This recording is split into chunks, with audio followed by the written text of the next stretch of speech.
On July 9, 1940-4, on a muddy road south of St-D in Normandy, a Sherman anchors at 30 feet from a hedgerow, its engine rumbling low. Hatches sealed tight, the crew could hear nothing but the roar of the Continental radial engine behind them and the crackle of radio chatter, their only connection to the world outside. Through the periscope, the gunner saw only green, endless green, 6 feet of packed earth topped by a tangle of hawthorn and elm, forming an impenetrable barrier. This hedgerow had stood for centuries, and somewhere behind the barrier, a machine gun had been firing for 90 seconds while the tank commander had no idea where the fire was coming from. 40 feet away in a drainage ditch, a sergeant from the 120th Infantry Regiment was screaming. He could see the muzzle flash second floor of the stone farmhouse, left window. He was close enough to the Sherman to almost touch it, but the distance between him and the tank might as well have been the moon, an insurmountable wall of silence.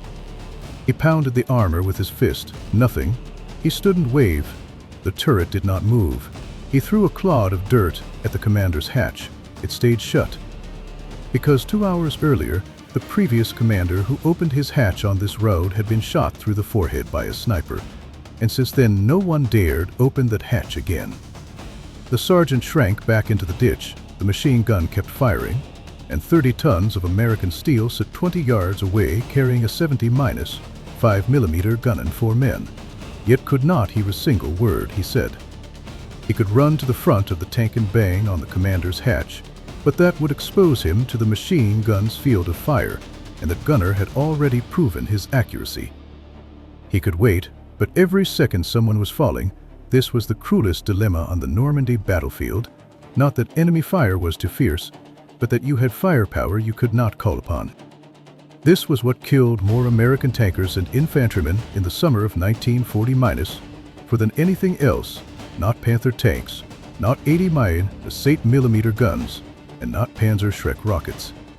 Though all these weapons were devastating, what truly destroyed American infantry minus tank coordination was silence. Tanks could not hear infantry. Infantry could not speak to tanks. Yet about 2 weeks later, an officer from this battalion would solve the problem overnight with a device cheaper than a pair of gloves, and tanks would be able to hear gunshots. Tanks would be able to hear the footsteps of boots. This technology came from 1930-8 in a box the size of a loaf of bread, and it was about to change everything.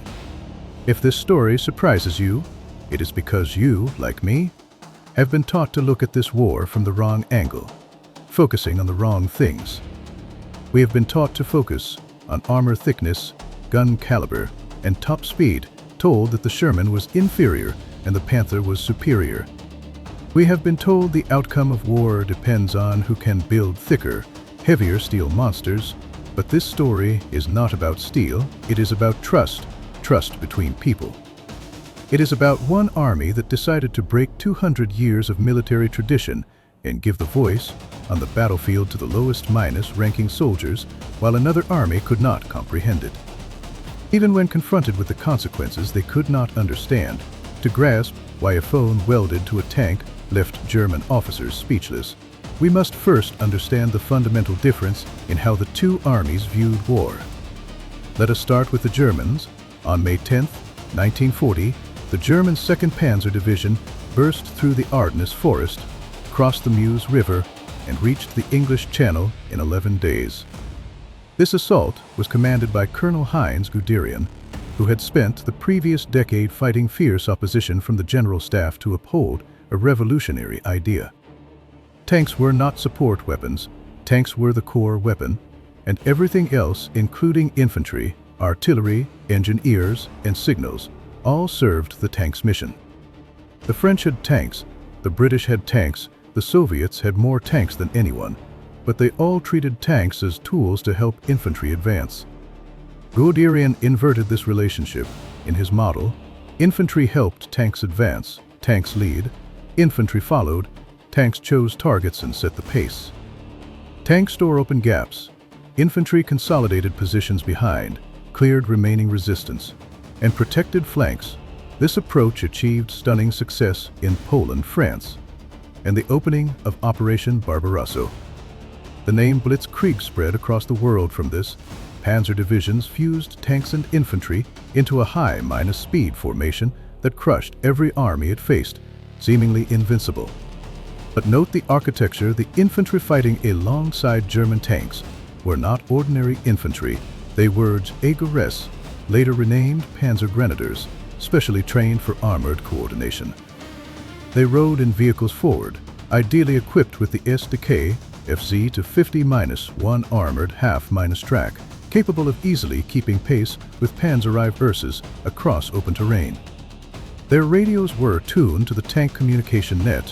When tanks reached the objective, they dismounted and fought on foot, cleared positions, then remounted and continued the advance. In this system, you did not need a phone on the back of a tank. Panzer Grenadier officers sat in half-tracks, communicating with tank platoon leaders via radio. The chain of command was intact and clear: officer to officer, radio to radio, vehicle to vehicle. Riflemen did not speak directly to tanks, but communicated through lieutenants. Both answered to the battle group commander, who orchestrated the entire formation like a conductor. This system was elegant and disciplined, yet it concealed a fatal flaw. It contained a fatal flaw embedded so deeply in its own logic that the Germans never noticed it. Pay attention. This is the key to the entire story. Only 1/4 of Panzer Grenadier battalions were equipped with armored half-tracks, meaning only 1 infantry battalions could truly keep pace with tanks. The rest could not keep up. The remaining 3 battalion soldiers were rammed into trucks, fast on roads but useless the moment they entered the battlefield, unable to follow tanks across shell-cratered fields. Trucks could not cross hedgerows or enter fire zones. The moment terrain became rough or shots rang out, truck-mounted Panzer Grenadiers had to dismount and become ordinary infantry. They became ordinary infantry, walking, crawling, fighting on foot. Once dismounted, there was no way to talk to tanks. No backpack radio, nothing at all. Tanks continued advancing, infantry fell further behind. The connection between them severed in the gunfire, but those were Panzer divisions, the elite, the spear tip. What about the rest of the German army? By 1940-4, the Wehrmacht had approximately 300 divisions, fewer than 30 of which were Panzer or Panzer Grenadier divisions. The remaining 270 were infantry divisions. Their soldiers marched on foot, supplies moved by horse, and when these divisions received tank support, tanks arrived as strangers.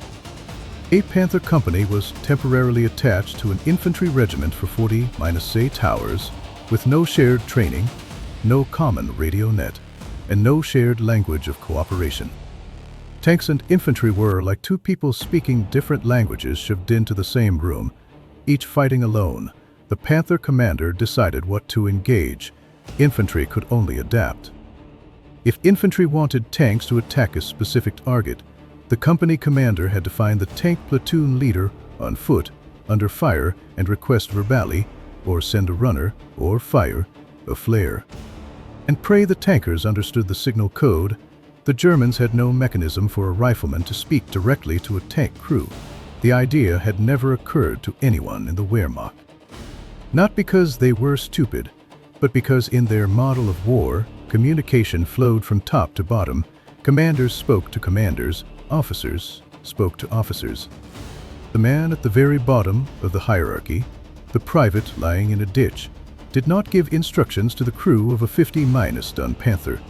That was not how the German army operated. That was not how any army operated, except one, the army that welded phones to the backs of tanks and invited any private with a working pair of hands to pick up the receiver. About to demonstrate what happens when the person closest to the enemy has a direct line to the biggest gun on the battlefield. This is not a story about a technology gap, but a chasm in thinking. The place where this demonstration occurred had a name.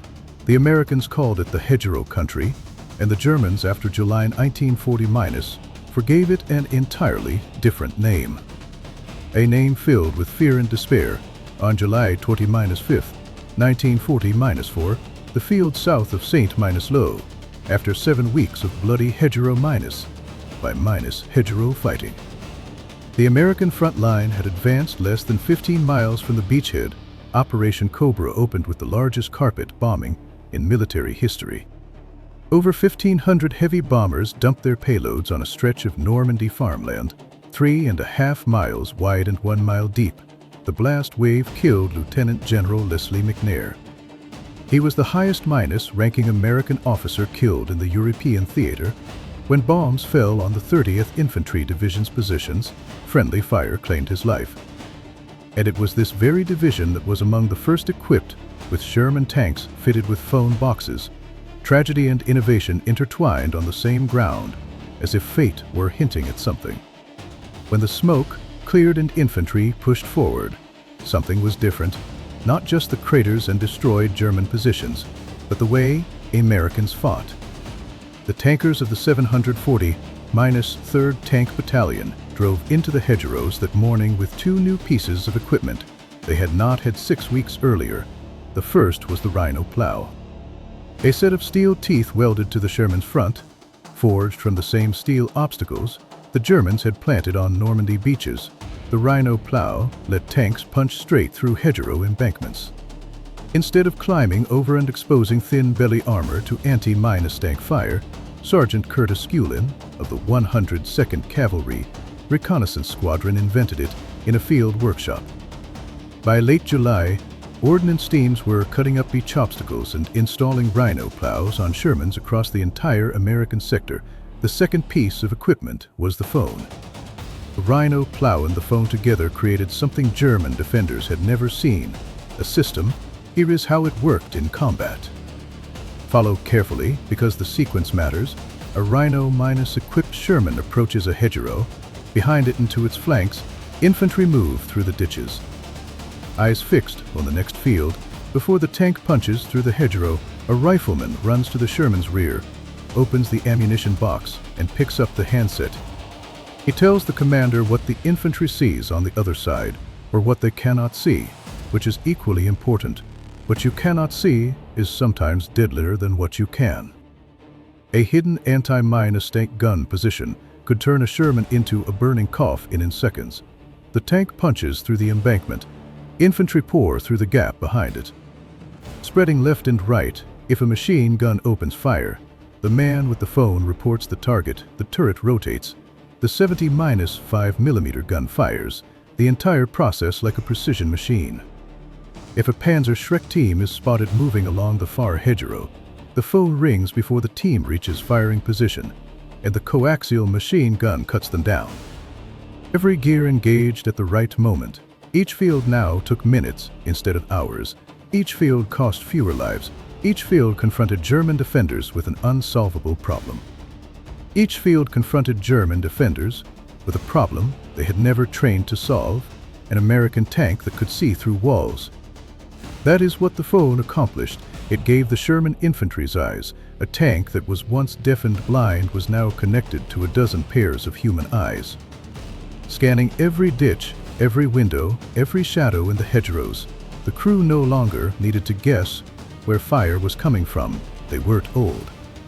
In the plainest language, in real time, by the person closest to the enemy who most desperately needed the gun pointed in the right direction. The Germans felt the change before they understood it. In late June, General Mindel's paratroopers had learned to hunt Shermans with confidence, isolating tanks from infantry and letting them lumber into fields alone. Moving a Panzer team along the hedgerow, firing into the engine compartment. By early July, this tactic was destroying Shermans faster than they could be replaced. German frontline units even began to believe they had found the key to countering American armor. By late July, it no longer worked. Tanks no longer advanced blindly. They paused at hedgerows. They fired at positions that should have been invisible from the turret. They turned toward targets with startling speed and precision. As if someone were guiding them, Panzer teams that once could close to 40 yards were now intercepted at 100, cut down by machine gun fire before they could shoulder their weapons. Something about the way American tanks behaved had changed. German frontline troops could sense it, but they could not explain it. because the thing that had changed was a concept that did not exist in their military tradition. It was a small metal box, canteen-sized, bolted to the rear of the hull, a position a German soldier would not think to examine. Unless he was standing behind a knocked minus out Sherman inspecting the wreckage, and that is exactly what began happening in August 1940-4, as the American breakout tore through German lines. The first captured vehicles and abandoned equipment fell into Allied hands. German officers looked at the box, opened it, saw the handset inside, and traced the wire through the hull. Then asked a question that their doctrine, training, and 5 years of combat experience could not help them answer. What is this for? The question seemed simple, yet it touched the deepest divide between the two armies. A captured tank is a classroom. Every army in wartime understood this. When you knock out an enemy vehicle or capture an abandoned position, you send intelligence officers to inspect.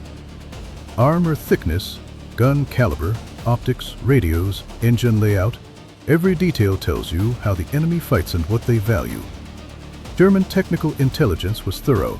They had been inspecting captured Shermans since the North African campaign in 1940-3. They knew the Continental radial engine. They knew the 70-5mm M3 gun, the vertical Vorwärts spring suspension, the wet ammunition storage, and the periscope models. They had measured the armor and tested it with anti-tank weapons. They published precise gunnery tables showing where to aim with a Panzer Schreck, an 80-8, or a Panther 70-5 to kill a Sherman. They knew the Sherman better than some American tankers did. Every weakness had been catalogued, documented, and incorporated into training manuals, but the box on the back was new. It appeared around mid-1940-4. First appearing on Shermans in Normandy, then increasingly on vehicles across the entire American front, a rectangular metal container, roughly the size of a .30- caliber ammunition can. Because that was exactly what it was made from, welded or bolted to the right rear of the hull below the engine deck. Inside was a standard D-mine, a State Field phone handset, wired through the hull to the tank's intercom system. No encryption, no frequency selection, no complexity whatsoever. A handset, a wire, a box. Simple enough to be almost unbelievable. Simple enough that any ordnance shop in any army could install one in an hour. Simple enough that it required virtually no maintenance. No batteries needed, no specialized knowledge required to operate. German intelligence officers understood immediately what it was. A telephone. They could trace the wire. They could see the connection to the intercom system. The mechanical function was obvious.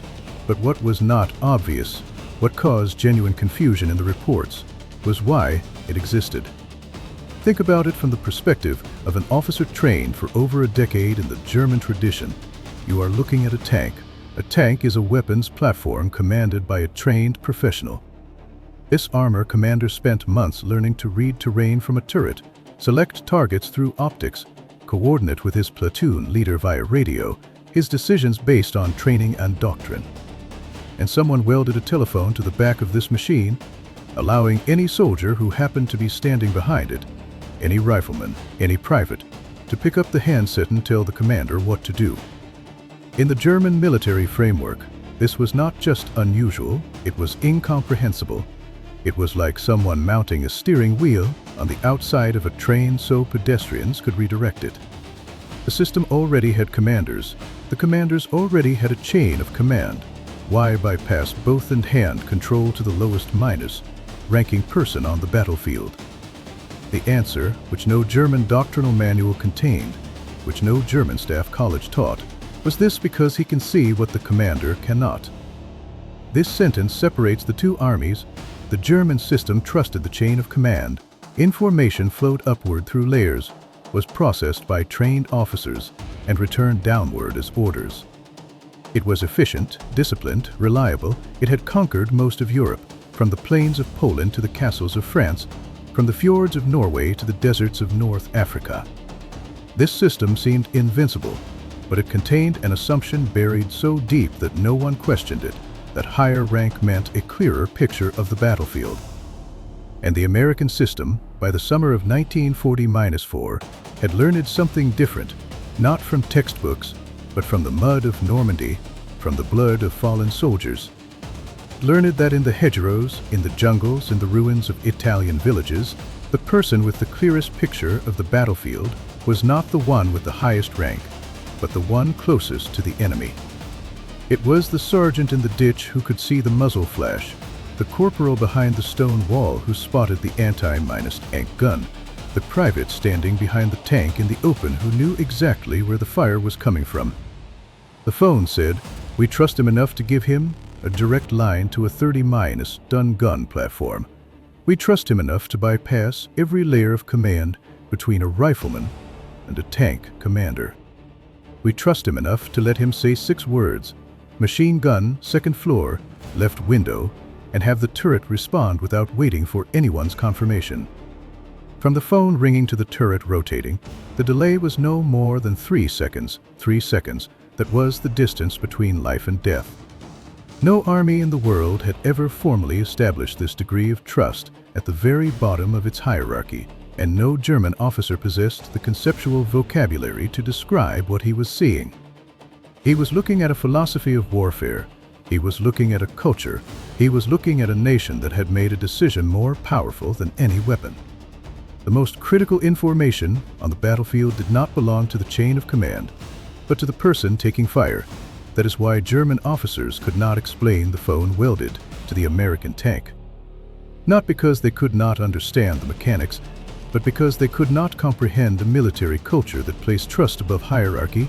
In their world, orders flowed downward. Information flowed upward, filtered and processed through layers.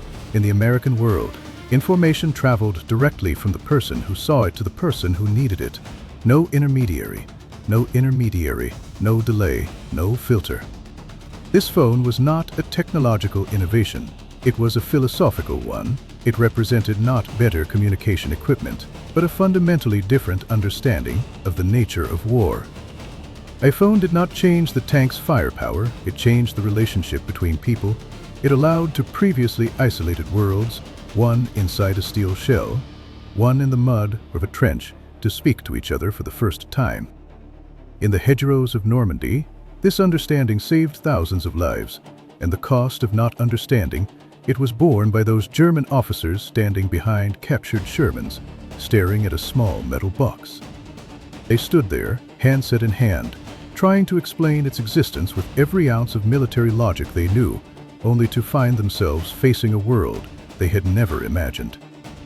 In that world, a private's voice could swing a turret faster than a general's order. Trust was not bestowed from above, but grew from the mud at the very bottom. In that world, the outcome of war did not depend on whose steel was thicker, but on who was willing to listen to the voice of the person closest to death. That is the story told by the phone welded to the back of a tank, a story of how trust conquered silence, a story of how the simplest technology changed the most complex human organization. When all the gunfire has ceased, when all the steel has cooled, what remains is that simple and profound truth: on the battlefield, the most powerful weapon is not a gun, but one person's willingness to believe in another person's voice. That is the lesson a phone welded to the back of a tank taught the world in the summer of 1940-4. If you want more hardcore breakdowns of history's deadliest miscalculations, smash that like button and subscribe. I am your strategy observer, and I will see you on the next battlefield.